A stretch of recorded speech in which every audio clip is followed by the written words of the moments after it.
ನಮಸ್ಕಾರ ಸ್ನೇಹಿತರ, ಮೈಸೂರಿನ ಕಥೆಗಳಿಗೆ ಸ್ವಾಗತ ಸುಸ್ವಾಗತ. ಎಲ್ಲ ಲೈಫ್ ಎಂಜಾಯ್ ಮಾಡ್ತಾ ಇದ್ದೀರಾ ಅಂತ ಭಾವಿಸಿದ್ದೀನಿ. ಇವತ್ತು ನಾನು ನಿಮ್ಮನ್ನು ಭಾರತದ ಅತಿ ದೊಡ್ಡ ಅತ್ಯಂತ ಶಕ್ತಿಶಾಲಿಯಾದಂಥ 21 ಅಡಿ ಎತ್ತರದ 55 ಟನ್ ತೂಕದ, ಐ ರಿಪೀಟ್ 21 ಅಡಿ ಎತ್ತರದ 55 ಟನ್ ತೂಕದ ಅತ್ಯಂತ ಶಕ್ತಿಶಾಲಿಯಾದ ಮುಕ್ತಿನಾಗನನ್ನು ನಿಮಗೆ ದರ್ಶನ ಮಾಡಿಸೋದು ಕರ್ಕೊಂಬಂದಿದ್ದೀನಿ. ಇವತ್ತು ನಿಮ್ಮ ಪಾಪಗಳೆಲ್ಲ ಪರಿಹಾರ ಆಗೋದು ಅಂತ ದಾರಿದ್ರ್ಯ ದಮನ ಕ್ಷೇತ್ರ ಈ ಮುಕ್ತಿನಾಗ. ಹೊರಗಡೆ ಹೇಳ್ತೀನಿ, ಬನ್ನಿ ನನ್ನ ಜೊತೆ.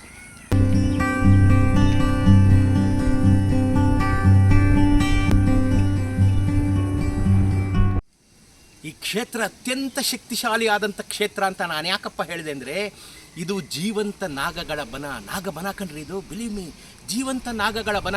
200 ವರ್ಷಗಳ ಹಿಂದೆ ಇದನ್ನು ಜುಂಜಪ್ಪನ ಗುಡಿ ಬೈಲು ಅಂತ ಕರೆಯಲಾಗ್ತಾ ಇತ್ತು. ಆಗ ಜೀವಂತ ನಾಗ ಅತ್ಯಂತ ದಟ್ಟವಾದಂಥ ಕಾಡು ಈ ಕ್ಷೇತ್ರದಲ್ಲಿತ್ತು. ಹಾಗಾಗಿ ಇಂಥ ಪವಿತ್ರವಾದಂಥ ಅತ್ಯಂತ ಶಕ್ತಿಶಾಲಿಯಾದಂಥ ಕ್ಷೇತ್ರದಲ್ಲಿ ಜೀವಂತ ನಾಗಗಳು ಓಡಾಡುವಂಥ, ನಿಮ್ಮನ್ನು ಆಶೀರ್ವಾದ ಮಾಡುವಂಥ ಕ್ಷೇತ್ರದಲ್ಲಿ ಇವತ್ತು ಮುಕ್ತಿನಾಗ ದೇವಸ್ಥಾನ ಬಂದಿದೆ. ನಿಮ್ಮೆಲ್ಲರ ಪಾಪಗಳನ್ನು ಕಳೆಯುವಂಥ ಬೆಂಗಳೂರಿನಲ್ಲೇ ಇರುವಂಥ ಅತ್ಯಂತ ಶಕ್ತಿಶಾಲಿಯಾದಂಥ ಕ್ಷೇತ್ರ ಈ ಮುಕ್ತಿನಾಗ. ಜಾಸ್ತಿ ಮಾತಬೇಡ, ಇವತ್ತು ಮೂಲ ಮುಕ್ತಿನಾಗನ ಕ್ಷೇತ್ರವನ್ನು ನಿಮಗೆ ತೋರಿಸಿ ಆಮೇಲೆ ಅತ್ಯಂತ ಮನೋಹರನಾದಂಥ ನಾಗನ ಮೂರ್ತಿಯನ್ನು ನಿಮಗೆ ತೋರಿಸ್ತೀನಿ, ಬನ್ನಿ.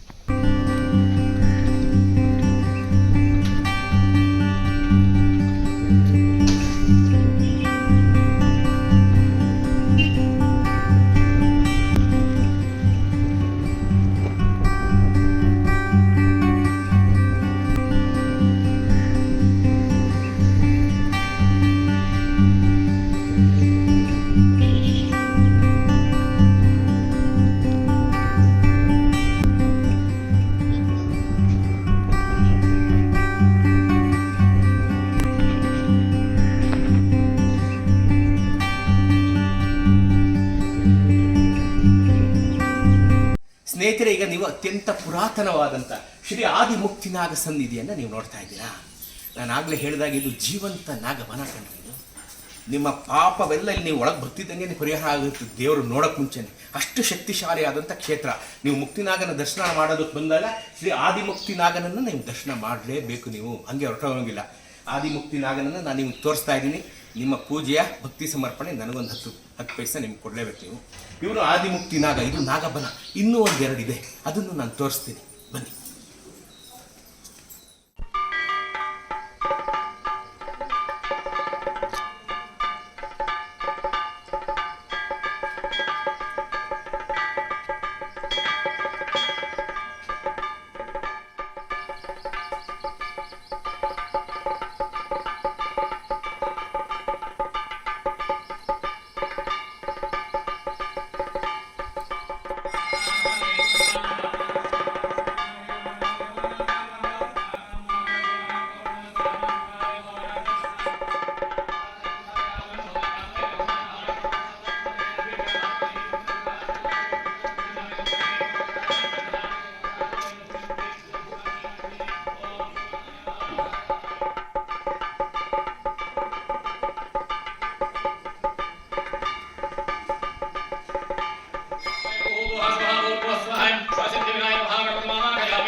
ನೋಡಿದ್ರಲ್ಲ ಸ್ನೇಹಿತರೆ, ಮೂಲ ಮುಕ್ತಿನಾಗನ ದರ್ಶನ ಮಾಡಿದ್ರಿ.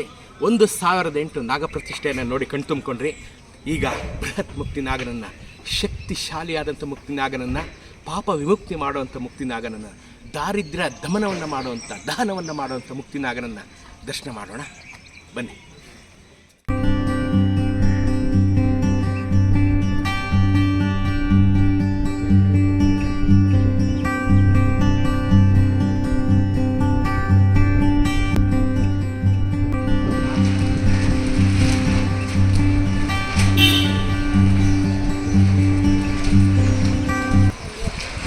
ನಿವಾರಕನಾದಂಥ ಗಣೇಶನನ್ನು ದರ್ಶನ ಮಾಡಿ ಆಮೇಲೆ ಮುಖ್ಯ ದೇವರನ್ನು ನಿಮಗೆ ತೋರಿಸ್ತೇನೆ. ಬನ್ನಿ.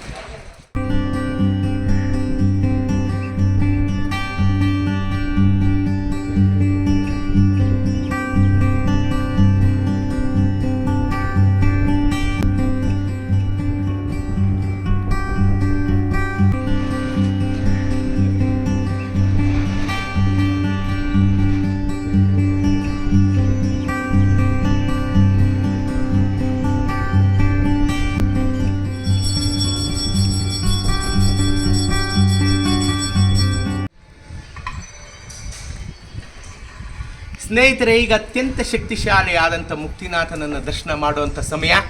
ನೀವು ಇಲ್ಲೇ ಕೈ ಮುಗಿದ್ಬಿಡ್ರಿ. ಅಂಥ ಪುಣ್ಯ ಪುರುಷರಾಗಿದ್ದೀರಿ ಇವತ್ತು ನೀವು. ನಿಮ್ಮ ಪುಣ್ಯದ ಫಲದಲ್ಲಿ 10 ಪಾಲು ನನಗೆ ದೇವರನ್ನು ನೋಡುವಂಥ ಸಮಯ. ಬನ್ನಿ ನನ್ನ ಜೊತೆ.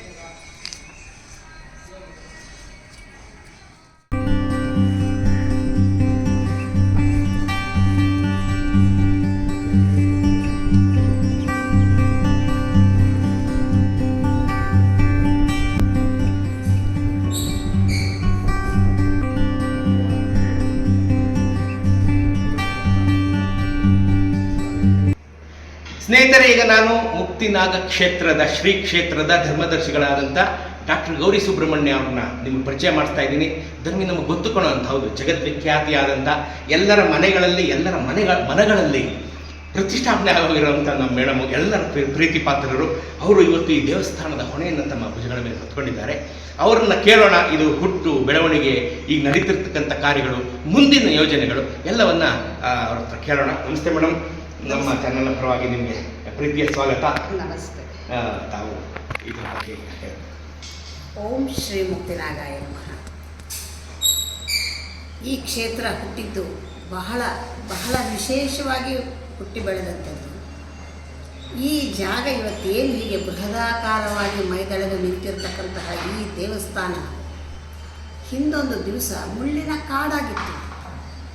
ಇಲ್ಲಿ ಬಂದವರೆಲ್ಲರೂ ಯಪ್ಪ, ಇಲ್ಲಿ ಎಲ್ಲಿ ಕಾಲಿಟ್ಟರು ಹಾವುಗಳು ಹೆಜ್ಜೆಗೂ ಸಿಗ್ತಾ ಇರ್ತಕ್ಕಂತಹ ಬರೀ ಮುಳ್ಳಿನ ಕಾಡಾಗಿದ್ದಂತಹ ಈ ಜಾಗ ಇವತ್ತು ಇಷ್ಟು ಬೃಹದಾಕಾರವಾದಂತಹ ಕ್ಷೇತ್ರವಾಗಿ ಬೆಳೀತಾ ಇರೋದಕ್ಕೆ ಕಾರಣೀಕರ್ತರು ಯಾರು?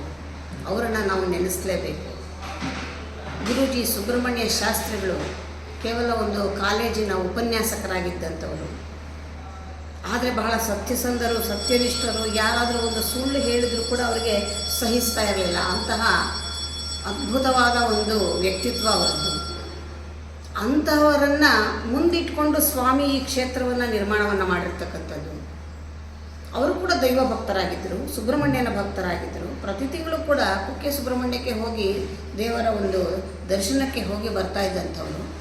ಅವರಿಗೆ ಒಮ್ಮೆ ಕನಸಿನಲ್ಲಿ ಸ್ವಾಮಿ ಬಂದು, ಬಾ, ನಾನಿಲ್ಲಿ ಹತ್ರದಲ್ಲಿದ್ದೀನಿ, ಬಾ, ನೀನಿಲ್ಲಿ ಬಾ ಅಂತ ಕರೆದಂಗಾಯಿತು. ದಿಗ್ಭ್ರಮೆಗೊಂಡು, ಏನಿದು, ನಾನು ಎಲ್ಲಿ ಬರಬೇಕು, ಯಾರಿದು ಅಂತ ಹೇಳಿ ಒಂದು 2-3 ದಿವಸ ಸತತವಾಗಿ ಕನಸಿನಲ್ಲಿ ಬಂದ ನಂತರ ಒಬ್ಬ ವ್ಯಕ್ತಿ ಮನೆಗೆ ಬಂದರು. ಗುರುಗಳೇ, ನನ್ನ ಜಾಗದಲ್ಲಿ ಬಹಳ ತೊಂದರೆ ಆಗ್ಬಿಟ್ಟಿದೆ, ನನಗೆ ತಾವು ಬಂದು ನೋಡಬೇಕು. ಆ ಮಾರನೇ ದಿವಸ ಬೆಳಗ್ಗೆ ಅವ್ರ ಕಾರ್ನಲ್ಲೇ ಕರ್ಕೊಂಡು ಇದೇ ಜಾಗಕ್ಕೆ ಬಂದು ನಿಂತು ಇಲ್ಲೆಲ್ಲ ಓಡಾಡಿದ ನಂತರ ದಿಢೀರಂತ ಒಮ್ಮೆ ಇದೇ ಜಾಗದಲ್ಲಿ, ಎಲ್ಲಿ ಈಗ ನಾವು ಈ ಸ್ವಾಮಿಯನ್ನು ನೋಡ್ತಾ ಇದ್ದೀವಿ, ಇದೇ ಜಾಗದಲ್ಲಿ ನಿಂತು ಒಂದು 25 ಅಡಿಯಷ್ಟು ಸರ್ಪ ನಿಂತು ದರ್ಶನವನ್ನು ಕೊಡ್ತು. ಇನ್ಯಾರು ಆಗಿದ್ರೆ ಓಡೋಗಿರೋರು, ಹೆದರಿಕೆ ಆಗ್ತಿತ್ತು. ಅವರಿಗೆ ಭಯವೇ ಆಗಲಿಲ್ಲ. ಇದೇನಿದು, ಹೀಗೆ ನಾನು ನಾಗ ನಿಂತಿದ್ದೆ ನೋಡಲಿಲ್ಲ, ಹಿಂಗೆ ನಿಂತ್ಕೊಂಡ್ಬಿಟ್ಟಿದೆಯಲ್ಲ ಅಂತ ಒಂಥರ ಖುಷಿನಲ್ಲಿ ಸೋಜಿಗದಲ್ಲಿ ನೋಡ್ತಾ ನಿಂತಿದ್ದಾರೆ. ನೋಡಿದ್ರು ಸ್ವಲ್ಪ ಹೊತ್ತಿಗೆ ಸರಸರ ಅದ್ರ ಪಾಡ್ಗದು ಹೋಯಿತು. ಆ ಮನುಷ್ಯನನ್ನು ಕರೆದು, ಇದು ಏನಪ್ಪ ಈ ಥರ ಒಂದು ಸರ್ಪ ನೋಡಿದೆ ನಾನು? ಹೌದು, ಇಲ್ಲಿ ಸಂಚಾರ ಇರುತ್ತೆ, ಇದು ಅವಾಗ ಇಲ್ಲಿ ದರ್ಶನ ಕೊಡುತ್ತೆ ಅಂತ ಹೇಳ್ದ. ಸರಿ, ಆವತ್ತಾಯಿತು, ಬಂದರು. ಮತ್ತೆ ರಾತ್ರಿ ಕನಸಿನಲ್ಲಿ ಬಂದು, ನಿನಗೆ ನಾನು ರಾತ್ರಿ ದರ್ಶನ ಕೊಟ್ಟೇನಲ್ವ ಬೆಳಗ್ಗೆ, ಆ ಜಾಗದಲ್ಲಿ ನನ್ನನ್ನು ಪ್ರತಿಷ್ಠಾಪಿಸು ಅಂತ ಆಜ್ಞೆ ಮಾಡಿತು. ಇವರಿಗೆ ನಾನು ನಿನ್ನನ್ನು ಪ್ರತಿಷ್ಠಾಪನೆ ಮಾಡೋದು ಎಷ್ಟಕ್ಕಿತ್ತು, ನಾನು ಒಬ್ಬ ಉಪನ್ಯಾಸಕ, ನನ್ನಿಂದ ಇಂತಹ ಕೆಲಸ ಸಾಧ್ಯವೇ, ಇದು ಸಾಧ್ಯವಿಲ್ಲದ್ದು ಅಂತ ಬೆಳಗಾಗಿದ್ದು ನಮ್ಮೊಂದೆಲ್ಲರೊಂದಿಗೆ ಹಂಚ್ಕೊಂಡ್ರು. ಆಗ ನಾವು ಅಯ್ಯೋ ಕನಸು ಬಿಡಿ, ಅದು ಏನೋ ಎಲ್ಲ ನಿಜ. ಬಿಟ್ಟೆ ನೋಡ್ಕೊಂಡ್ ಬಂದ್ರಲ್ಲ, ಅದೇ. ರಾತ್ರಿ ಕನಸಲ್ಲಿ ಬಂತು ಅಂತ ನಾವು ಅಂದ್ಕೊಂಡು ಹೇಳಿದ್ವಿ. 2 ದಿವಸ ಬಿಟ್ಟು ಮತ್ತೆ ಬಂತು ಕನಸಲ್ಲಿ, ಎಲ್ಲಿ ನನ್ನನ್ನು ಮರ್ತಿಯಲ್ಲ ಅಂತ. ಇವ್ರಿಗೆ ಬೆಳಿಗ್ಗೆ ತಡ್ಕೊಳಕ್ಕಾಗಲಿಲ್ಲ, ಕಾಲೇಜಿಗೆ ರಜೆ ಹಾಕಿ ಇಲ್ಲಿಗೆ ಬಂದರು.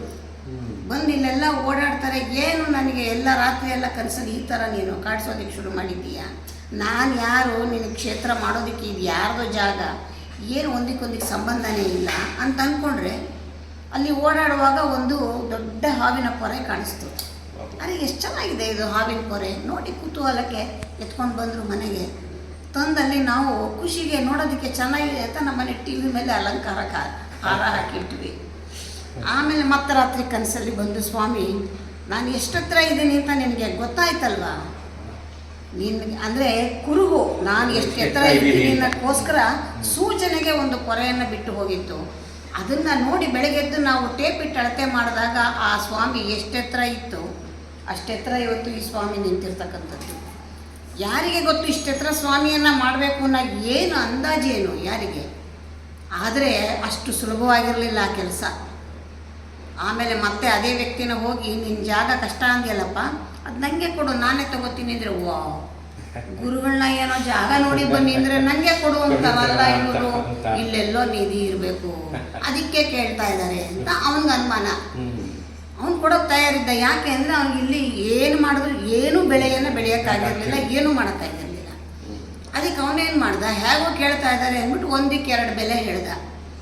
ನಾವು ತುಂಬ ಸಾಮಾನ್ಯರಲ್ಲಿ ಸಾಮಾನ್ಯ ಮಧ್ಯಮ ವರ್ಗದ ಜನ, ನಾವು ಆ ದುಡ್ಡು ನಾವು ನೋಡೇ ಇರಲಿಲ್ಲ ನಮ್ಮ ಜೀವನದಲ್ಲಿ. ಅಷ್ಟು ಮೊತ್ತವನ್ನು ಅವ್ನು ಕೇಳಿದ. ಆಗ ಇದಾಗದ ಕೆಲಸ ಅಂಥೇಳಿ ನಾವೇನು ಮಾಡಿದ್ವಿ, ಎಲ್ಲ ಸೇರಿ ಸುಬ್ರಹ್ಮಣ್ಯಕ್ಕೆ ಹೋಗಿ, ಅಪ್ಪ ನಮ್ಮ ಕೈಲಿ ಕೆಲಸ ಆಗಲ್ಲ ನಮ್ಮನ್ನು ಕ್ಷಮಿಸು ಅಂತ ಪ್ರಾರ್ಥನೆ ಮಾಡಿ ಬರೋಣ ಅಂತ ಹೋದ್ವಿ. ಅಲ್ಲೊಂದು ಪೂಜೆ ಮಾಡಿದ್ವಿ, ಅಲ್ಲಿಗೆ ನಮ್ಮ ಕೆಲಸ ಮುಗೀತು ಅಂತ ವಾಪಸ್ ಬಂದ್ವಿ, ನಿಶ್ಚಿಂತೆ ಆದ್ವಿ. ಆದರೆ ಒಂದು 8-10 ದಿವಸ ಸುಮ್ಮನಾದ್ವಿ. ಮತ್ತೆ ಶುರು, ಎಲ್ಲಿ ಮರ್ತೆ ನೀನು ಬಾ ನೀನು ಅಂತ. ಇವ್ರಿಗೆ ಬಹಳ ಕಷ್ಟ ಆಗೋಯ್ತು, ಏನು ಮಾಡೋದು ಅಂತ. ನಾನು ಮಾಡೇ ತೀರ್ತೀನಿ ಅಂತ ಇದು ಮಾಡಿದ್ರು. ಮನೆಯಲ್ಲಿ ಎಲ್ಲರೂ ಅಪೋಸ್ ಮಾಡಿದ್ವಿ, ಸ್ನೇಹಿತರೆಲ್ಲ ಅಪೋಸ್ ಮಾಡಿದ್ರು. ಇದು ನೀವು ತಿಳ್ಕೊಂಡಿರೋಷ್ಟು ಸುಲಭದ ಕೆಲಸ ಅಲ್ಲ, ಬೇಡ ನಿಮಗೆ ಈ ಕೆಲಸ ಅಂತ. ಇನ್ನು ಕೆಲವರು ಏನು ಹುಚ್ಚಿಡಿತ ನಿಮಗೆ, ಯಾಕೆ ಹಿಂಗೆ ಹೊರಟಿದ್ದೀರಾ ಅಂತ. ಇಂಥ ಮುಳ್ಕಾಡನ್ನು ಯಾರು ದುಡ್ಡು ಕೊಟ್ಟು ತಗೋತಾರ? ಬೇಕಿಲ್ಲ ನಿಮ್ಗೆ. ಹಂಗೆ ದೇವಸ್ಥಾನ ಮಾಡಬೇಕು ಅಂದರೆ ಬೆಂಗಳೂರಲ್ಲಿ ಒಂದು 60-40 ಸೈಟ್ ತೊಗೊಂಡು ಮಾಡಿರಿ, ದುಡ್ಡಾಗತ್ತೆ, ಅಲ್ಲಿ ಹೋಗಿ ಯಾಕೆ ಮಾಡ್ತೀರಾ ಅಂದರು. ಅವಾಗ ಇದೆಲ್ಲ ಇಷ್ಟೊಂದು ಬೆಳೆದಿರಲಿಲ್ಲ. ನಾವು ಈ ಜಾಗಕ್ಕೆ ಬಂದಾಗ ಹುಚ್ಚರು ಅಂತಲೇ ಎಲ್ಲರೂ ಪರಿಗಣಿಸಿದ್ದು. ಕೊನೆಗೆ ಸ್ವಾಮಿ ಬಿಡಲೇ ಇಲ್ಲ, ಇವರನ್ನು ಹಿಡಿದು ಕಟ್ಟಾಕಿ ಹಂಗು ಹಿಂಗು ತುಂಬ ಶ್ರಮಪಟ್ವಿ. ತುಂಬ ಅದನ್ನು ಹೇಳಲಿಕ್ಕೆ ಸಾಧ್ಯವೇ ಇಲ್ಲ. ಅವನಿಗೆ ಗೊತ್ತು, ನಮಗೆ ಗೊತ್ತು, ಅಷ್ಟೇ ಗೊತ್ತು. ಅಂತಹ ಒಂದು ಅವನ ಹತ್ರ ಹೋರಾಟ ಮಾಡಿ ಆ ದುಡ್ಡು ಹೊಣಸಕ್ಕೆ ನಮ್ಮ ಹತ್ರ ಇದ್ದದ್ದನ್ನೆಲ್ಲ ಕೊಟ್ಟು ಏನೇನೋ ಮಾಡಿ, ಯಾರಿಂದ 10 ರೂಪಾಯಿ ನಾವು ದೇಣಿಗೆಯನ್ನು ಕೇಳಲಿಲ್ಲ.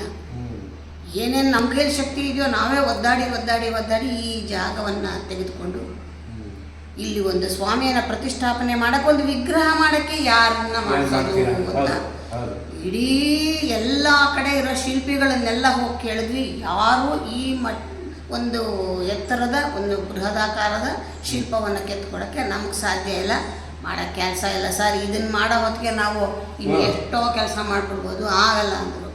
ಕೊನೆಗೆ ಹುಡುಕಿ ತಮಿಳ್ನಾಡಿಗೆ ಹೋಗಿ ಅಲ್ಲಿ ಒಬ್ಬರನ್ನ ಗಣಪತಿ ಸ್ಥಪತಿ ಅಂತ, ಅವರು ತಿರುಪತಿಯ ಆಸ್ಥಾನ ವಿದ್ವಾಂಸರು, ಅವರನ್ನ ಪತ್ತೆ ಹಚ್ಚಿ ಅವ್ರ ಕೈಲಿ ಕೇಳಿದ್ದಕ್ಕೆ ಅವರು ಪೈತ್ಯಂ ಪುಡ್ಕಿರ್ದ ಅಂತ ಕೇಳಿದ್ರು. ಏನು ನಿಂಗೇನು ಹುಚ್ಚಿಡ್ದಿದ್ಯಾ, ಇದು ಯಾರು ನಾಗನ ವಿಗ್ರಹ ದೊಡ್ಡದು ಮಾಡ್ತಾರ? ವೆಂಕಟರಮಣ ಸ್ವಾಮಿನ ಕೇಳು ಮಾಡ್ಕೊಡ್ತೀನಿ, ಆಂಜನೇಯನ ಕೇಳು ಮಾಡ್ಕೊಡ್ತೀನಿ, ಇದನ್ನ ಯಾರು ಮಾಡ್ತಾರೆ ಅಂತ. ಎಲ್ಲರಿಗೂ ಒಂದು ರೀತಿ ಏನೋ ಕನಿಷ್ಠ ಭಾವನೆ. ಕೊನೆಗೆ ಅವ್ರನ್ನ ಬಿಡಲಿಲ್ಲ. ಕನಕದಾಸರು ಹೇಗೆ ಹೋಗಿ ಗಟ್ಟಿ ಹಿಡಿದ್ರು ಹಾಗೆ ಇವ್ರು ಹೋಗಿ ಅವರನ್ನ ಕೇಳಿ ಕಾಡಿ ಬೇಡಿ ಮಾಡ್ತೀನಿ ಅನ್ನೋವರೆಗೂ ಬಿಡ್ದಿರ ಈ ಒಂದು ಬಂಡೆಯನ್ನು ಕಾಂಚೀಪುರಂನಿಂದ 35 ಕಿಲೋಮೀಟರ್ ದೂರದಲ್ಲಿರ್ತಕ್ಕಂತಹ ಒಂದು ಕ್ವಾರಿನಲ್ಲಿ ಅಗೆಸಿ ತೆಗೆಸಿದ್ದು. ಎಷ್ಟು ಕಲ್ಲಿದ್ದಾಗೆ, ಕಲ್ಲಂದರೆ ಕಲ್ಲಲ್ಲ ಕಬ್ಬಿಣ ಇದ್ದಾಗಿದೆ. ಅಂದರೆ ಒಂದೇ ಒಂದು ಸಣ್ಣ ತುಣುಕನ್ನು ಅದರಿಂದ ಎತ್ತಬೇಕಾದ್ರೆ ಒಂದು 50 ಉಳಿಪೆಟ್ಟು ಬೇಕಾಗಿತ್ತು. ಅಷ್ಟು ಕಠಿಣವಾಗಿರ್ತಕ್ಕಂತಹ ಶಿಲೆ ಇದು. ಅಷ್ಟೇ ಅಲ್ಲ, ಅದನ್ನು ಸುಮ್ಮನೆ ಹಿಂಗಂದರೆ ಒಂದು ರೀತಿ ನಾದ ಬರ್ತಕ್ಕಂತಹ ಶಿಲೆಯು ಅದ್ಭುತವಾದ ಕೃಷ್ಣ ಶಿಲೆ, ಬಹಳ ಗಟ್ಟಿಮುಟ್ಟಾಗಿರ್ತಕ್ಕಂತಹ ಕೃಷ್ಣ ಶಿಲೆ. ಅದರಲ್ಲಿ 1 ವರ್ಷ 10 ತಿಂಗಳು ಇದು ಕೆತ್ತನೆಗೆ ಹಿಡಿದಂತಹ ಅವಧಿ.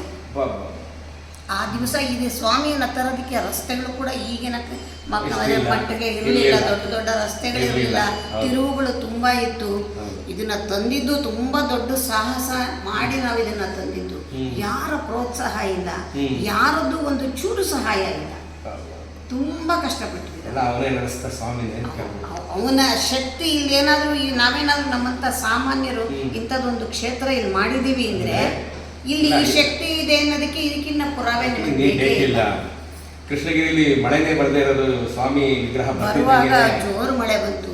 ಅಲ್ಲಿರೋರೆಲ್ಲರೂ ಕೂಡ ಕುಣಿದಾಡಿದ್ರು, ಇದು ಯಾವುದ ಬೃಹತ್ ಸ್ವಾಮಿ ಇದು, ಇಲ್ಲಿ ನಮ್ಮ ಜಾಗದಲ್ಲಿ ಮಳೆ ಕಾಣಿಸ್ತಿದ್ದು ಈ ಭೂಮಿಗೆ ಇದು ಬಂದ ತಕ್ಷಣ ಮಳೆ ಬಂದ್ಬಿಡ್ತು ಅಂತ ಹೇಳಿ ಅಲ್ಲಿರೋ ಜನ ಎಲ್ಲ ಕುಣಿದಾಡಿದ್ರು. ಈ ಸ್ವಾಮಿಯ ಶಕ್ತಿ ನಾನು ಹೇಳಕ್ಕೆ ಶುರು ಮಾಡಿದ್ರೆ ಬಹುಶಃ ಒಂದು ದಿವಸ ಸಾಕಾಗಲ್ಲ. ಆ ವಿಚಾರನ ನಿಮ್ಗೆ ಇನ್ನೂ ತುಂಬ ವಿವರವಾಗಿ ಹೇಳೋದಿದೆ, ಹೇಳ್ತೀನಿ. ಆಗಲಿ ಮೇಡಮ್.